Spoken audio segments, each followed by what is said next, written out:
में open AI का विस्तार। भारत में विकास को गति देने के लिए किरण मणि को एपीएसी प्रमुख नियुक्त किया गया। ओपन एआई ने जियो स्टार के पूर्व सीईओ किरण मणि को एशिया प्रशांत एपीएसी क्षेत्र का प्रबंध निदेशक नियुक्त किया है। उनकी नियुक्ति की घोषणा 25 मार्च 2026 को की गई थी।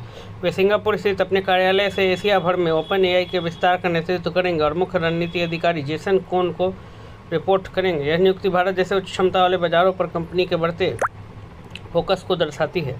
किरण मणि कौन है? किरण मणि एक अनुभवी प्रौद्योगिकी और व्यावसायिक नेता हैं जिन्हें डिजिटल प्लेटफॉर्म और वैश्विक कंपनियों में व्यापक अनुभव है।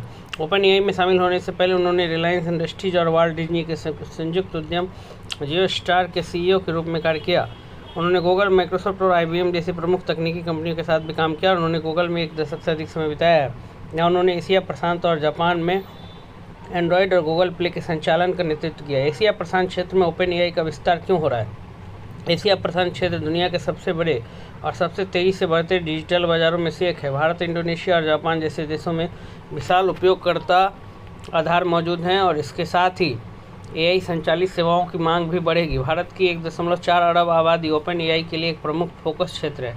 कंपनी शिक्षा, स्वास्थ्य सेवा और डिजिटल सेवाओं जैसे विभिन्न क्षेत्रों में अपार संभावनाएं देखती है। भारत और एशिया में ओपन एआई की रणनीति।